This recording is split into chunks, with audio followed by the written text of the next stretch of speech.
Welcome to the बंदे रोजगार YouTube channel.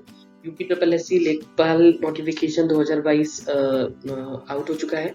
किस पैटर्न पर लेखपाल की भर्ती परीक्षा होगी, क्या जरूरी है ट्रिपल सी सर्टिफिकेट, पैट पास किया होना अनिवार्य है या नहीं, जाने कब से शुरू होगा आवेदन, सारी जानकारी आपको मिलेगी इस वीडियो के माध्यम से। सिलेबस को कैसे कवर करना है, कौन सी बुक बेस्ट रहेगी और कौन सा यूट्यूब चैनल आपको फॉलो करना है, उसकी सारी जानकारी इस वीडियो में दी गई है। तो जुड़े रहिए बंदे रोजगार चैनल से। लाइक शेयर एंड सब्सक्राइब जरूर करें, बेल आइकन को हिट जरूर करें, जिससे बंदे रोजगार चैनल की सारी नई वीडियोस आप तक तेज रफ्तार से पहुंच सके। चलिए दोस्तों, जानते हैं ऑफिशियल नोटिफिकेशन के थ्रू राजस्व लेखपाल मुख्य परीक्षा की सारी डिटेल्स। तो शुल्क जमा करने की प्रारंभिक तिथि है 7 जनवरी 2022 और सबमिट करने की जो अंतिम तिथि है, लास्ट डेट है, वो है 28/1/2022 यानी 28 जनवरी 2022। आवेदन में संशोधन करने की अंतिम तिथि है 4 फरवरी 2022। ये है कि अगर आवेदन व फीस जमा करने की अंतिम तिथि तक है, इस तिथि के बाद कोई आवेदन फीस स्वीकार नहीं की जाएगी। आवेदक अपने आवेदन का प्रिंट आउट तब तक नहीं निकाल सकेगा जब तक कि उसकी फीस का समायोजन बैंक द्वारा नहीं कर दिया जाता है। अतः अभ्यर्थी द्वारा बैंक से शुल्क का समायोजन 28 जनवरी 2022 तक अथवा उसके पश्चात विलंबतम 7 दिवस के अंदर अर्थात दिनांक 4 फरवरी 2022 तक अनिवार्य रूप से करा लिया जाए। यानी कि आप 4 फरवरी 2022 तक अपना सारा शुल्क का समायोजन कर ले, उसके बाद इसमें संशोधन नहीं होगा। राजस्व लेखपाल मुख्य परीक्षा एक इम्पोर्टेंट पॉइंट है, इसमें जो 8,085 राजस्व लेखपाल के पदों पर चयन हेतु भारत के नागरिकों से ऑनलाइन आवेदन आमंत्रित किए जाते हैं। यानी कि 8,085 इसमें पद है। इसका जो एलिजिबिलिटी है वो है पैट की स्कोर के आधार पर ही की जाएगी। अतः इस परीक्षा में प्रतिभाग हेतु केवल वही अभ्यर्थी ऑनलाइन आवेदन कर सकते हैं जो प्रारंभिक यानी कि अर्हता परीक्षा पैट में सम्मिलित हुए हों एवं उनका स्कोर कार्ड हो। ऑनलाइन आवेदन करने वाले अभ्यर्थियों के लिए आवश्यक सूचना ऑनलाइन एप्लीकेशन सिस्टम से लागू होगा। upSSC.gov.in के माध्यम से ऑनलाइन आवेदन करें। जो authentication applicant authentication login through PAT registration number है, वो 2 तरीकों से कर सकते हैं। एक थ्रू पर्सनल डिटेल से, यानी कि आपके रजिस्ट्रेशन नंबर से, जन्म तिथि से, आपकी जेंडर, उत्तर प्रदेश की डोमिसाइल और श्रेणी और कैटेगरी से, और OTP के माध्यम से भी किया जा सकता है। एप्लीकेशन इस भाग में लॉगिन करने के उपरांत अभ्यर्थी को पैट में दर्ज की गई अपनी व्यक्तिगत सूचनाएं जैसे नाम, पिता या पति का नाम, माता का नाम, उत्तर प्रदेश के मूल निवासी, श्रेणी EWS 36 आरक्षण, संबंधित विवरण, जन्म तिथि, लिंग, वैवाहिक स्थिति, संपर्क हेतु मोबाइल स्वतः प्रदर्शित होगी। और प्राकर्षित अनिवार्य अर्हता शैक्षिक से संबंधित विवरण भरना होगा। अभ्यर्थी शैक्षिक योग्यता धारण करने के संबंध में यस या नो का विकल्प चयन करेगा। पढ़ने तथा योग्य अभ्यर्थी सावधानी पूर्वक विज्ञापन में प्रकाशित जो भी अनिवार्य शैक्षिक जो मांगा गया है वो पढ़ने और योग्यता धारित करने पर ही स्थिति में ही आवेदन करें। यानी सारी की सारी जो भी उसमें क्वालिफिकेशंस मांगी गई हैं वो आप अच्छे से पढ़ लें। उसके बाद अगर आप जो योग्यता मांगी उसके अनुसार अगर आप फिट बैठते हैं तो ही आवेदन करें। वेब पेज पर नीचे की ओर एंटर वेरिफिकेशन कोड में दिखाए गए वेरिफिकेशन कोड को प्रविष्ट करने के पश्चात सबमिट बटन पर क्लिक करें। फॉर्म सबमिट होते ही अभ्यर्थी का आवेदन पर प्रदर्शित होगा, जिसमें 11 अंकों का रजिस्ट्रेशन नंबर एक अन्य विवरण होगा। फोटो एंड सिग्नेचर, इसमें जो आपने 2021 में जो पैट के टाइम पे आपकी जो अपलोड की गई फोटो थी वो आपको ऑलरेडी जो खुद दिखने लगेगी। उसमें ना तो कोई संशोधन किया जा सकता है, ना ही उसमें कोई परिवर्तन किया जा सकेगा। आप सीधे कंटिन्यू पे बटन पर क्लिक करेंगे और आगे पर चले जाएंगे। अन्य विवरण हेतु आपको सहमत होना होगा और इसके उपरांत अभ्यर्थी को एक घोषणा डिक्लेरेशन से सहमत होना होगा। घोषणा डिक्लेरेशन ये टिक करते हुए नीचे दिए गए वेरिफिकेशन कोड को दर्ज एंड सेव प्रोसीड करना होगा। अभ्यर्थी द्वारा पैट के में दर्ज विवरण तथा इससे आवेदन के समय अनिवार्य एवं अधिमानी अर्हता संबंधी अंकित की गई समस्त प्रश्नों विवरणों को प्रीव्यू पृष्ठ पर देखा जा सकेगा। जो भी आपने आवेदन के समय जो भी अनिवार्य एवं अधिमानी जो आपने फिल की हुई हैं जितनी भी डिटेल्स, तो आपको सारी की सारी दिखने लगेंगी। इसके बाद आप proceed to payment of fee and final submission पर क्लिक करेंगे। फीस सबमिट करने के लिए credit, debit card, internet banking या SBI की ई चालान के माध्यम से कर सकते हैं।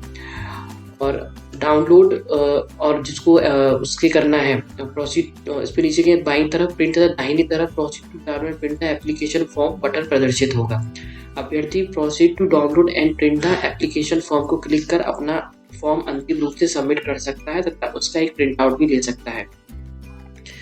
SBI का ई चालान डाउनलोड कर SBI की किसी भी शाखा में जाकर निर्धारित फीस को जमा कर फिर शुल्क का भुगतान करने के बाद अभ्यर्थी एप्लीकेंट सेगमेंट के अंतर्गत update your transaction ID bye double verification mode के माध्यम से विवरण करने के उपरांत तुरंत फॉर्म का अगला भाग पूर्ण कर सकता है।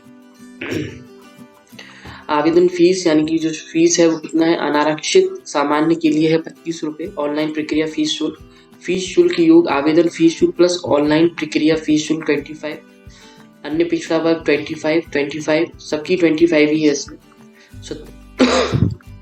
फॉर्म का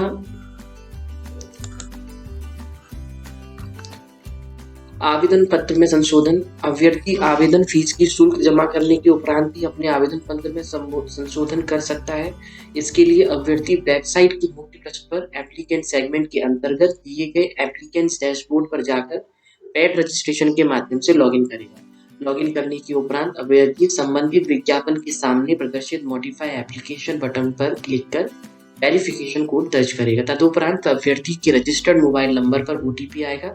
इस OTP को सबमिट करने पर अभ्यर्थी का भरा हुआ फॉर्म प्रदर्शित होगा। अभ्यर्थी अपने आवेदन पत्र के निम्नलिखित विवरण को भी संशोधित कर सकता है। नाम में वर्तनी की गलती, पिता के नाम में वर्तनी की गलती, पत्राचार का पता, EWS, 36 आरक्षण, BFF, एक्स सर्विसमैन इत्यादि में, जाति की श्रेणी, जेंडर, आवेदन में अनिवार्य अधिमानी अर्हता संबंधी दर्ज किया गया विवरण। ये पदों में विवरण है, टोटल है 8085, जिसमें जनरल है 3271, सूचित जाति 1690, अनुसूचित जनजाति 152 और अन्य पिछड़ा वर्ग 2174 और आर्थिक रूप से कमजोर EWS 798।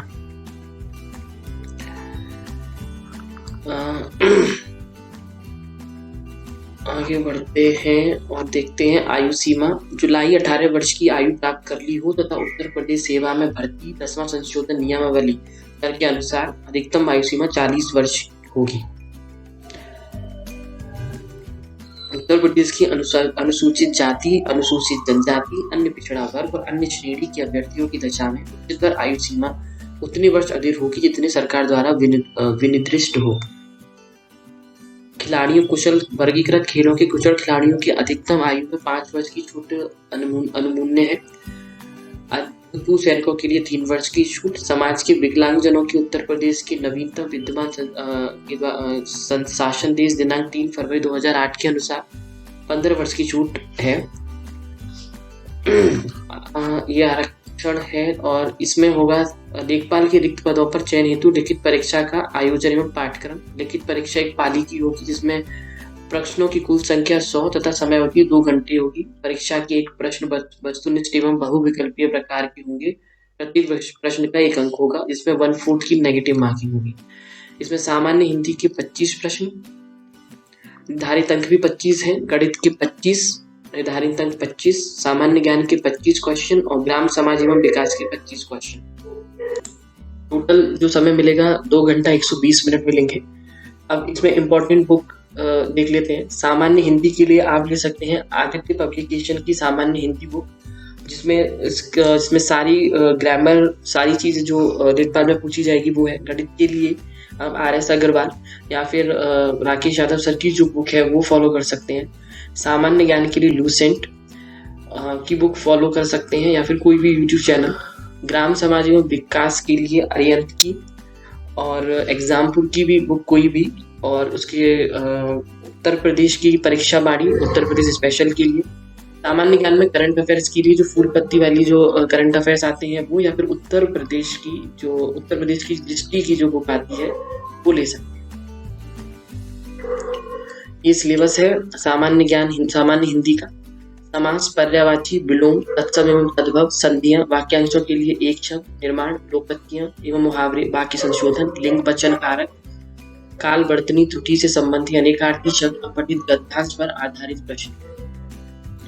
ये अंकगणित एवं सांख्यिकी, संख्या पद्धति, प्रतिशतता, प्रॉफिट एंड लॉस, लाभ हानि, सांख्यिकी, आंकड़ों का वर्गीकरण, बारंबारता बटन, आरणीयन, संचय बारंबारता, आंकड़ों का निरूपण, दंड चार्ट, पाई चार्ट, आयत चित्र, बारंबारता, बहुभुज, केंद्रीय माप, समांतर माध्यम, माध्यिका एवं बहुलक, बीजगणित, लघुत्तम समावर्त्य एवं महत्तम समावर्त्य यानी एलसीएम एचसीएफ और उनसे संबंधित, युगपत समीकरण, द्विघात समीकरण, गुणनखंड, क्षेत्रफल प्रमेय, रेखागणित, त्रिभुज संबंधी पाइथागोरस प्रमेय, त्रिभुज, आयतवर्ग, समलंब, समांतर चतुर्भुज, चतुर्भुज के परिमाप तथा क्षेत्रफल, वृत्त की परिधि एवं क्षेत्रफल। सामान्य विज्ञान में सामान्य विज्ञान, राष्ट्रीय तथा अंतर्राष्ट्रीय महत्व की सामयिक घटनाएं, करंट अफेयर्स, इतिहास, भारतीय राष्ट्रीय आंदोलन, भारतीय राज्य व्यवस्था, इकोनॉमिक्स और पॉलिटी, विश्व भूगोल, वर्ल्ड ज्योग्राफी, जनसंख्या, सामान्य वानिकी प्रश्न, सामान्य विज्ञान के प्रश्न, दैनिक अनुभव तथा प्रेक्षण से संबंधित विषयों सहित विज्ञान के सामान्य प्रबोध एवं जानकारी पर होंगे, जिसकी किसी भी सुशिक्षित व्यक्ति से अपेक्षा की जा सकती है जिसने कभी वैज्ञानिक विषय का अध्ययन नहीं किया हो। भारत के इतिहास के अंतर्गत आर्थिक, सामाजिक, सांस्कृतिक तथा राजनीतिक पक्षों की व्यापक जानकारी पर ध्यान देना होगा। भारतीय राष्ट्रीय आंदोलन पर अभ्यर्थियों से भारतीय स्वतंत्रता आंदोलन की प्रकृति तथा विशेषता, राष्ट्रवाद का अभ्युदय, स्वतंत्रता प्राप्ति के बारे में सामान्य ज्ञान अपेक्षित है। भारतीय राज्य व्यवस्था तथा अर्थव्यवस्था के अंतर्गत भारतीय राज्य व्यवस्था, भारतीय संविधान, भारतीय अर्थव्यवस्था तथा नियोजन के व्यापक लक्षणों की जानकारी पर प्रश्न होंगे। विश्व भूगोल तथा जनसंख्या में केवल विषयों की सामान्य जानकारी की परख होगी, जिसमें भारत के भूगोल में भौतिक, पारिस्थितिकी, आर्थिकी, सामाजिक सांख्यिकीय पक्षों पर विशेष बल दिया जाएगा। अभ्यर्थियों से उपरोक्त की सामान्य जानकारी अभिज्ञा विशेषतः प्रदेश के परिप्रेक्ष्य में अपेक्षित है। कंप्यूटर के प्रारंभिक ज्ञान से संबंधित प्रश्न होंगे। ग्राम समाज एवं विकास, ग्राम विकास भारतीय संदर्भ में ग्राम विकास कार्यक्रम, ग्राम विकास योजना एवं प्रबंधन, ग्राम विकास शोध प्रणालियां, ग्रामीण स्वास्थ्य योजनाएं, ग्रामीण सामाजिक विकास, ग्राम विकास और भूमि सुधार, त्रिस्तरीय पंचायती राज व्यवस्था, केंद्र व राज्य सरकार की ग्राम्य विकास से संबंधित योजनाएं। तो ये थी लेखपाल से रिलेटेड सारी डिटेल्स, सिलेबस की डिटेल्स, एज लिमिट और सारी जानकारी। तो ऐसी ही नई जॉब अपडेट्स के लिए जुड़े रहिए बंदी रोजगार चैनल से, ताकि और बेल आइकन को हिट करिए जिससे हमारी नई जॉब अपडेट्स आप तक तेज रफ्तार से पहुंचे। Thank you.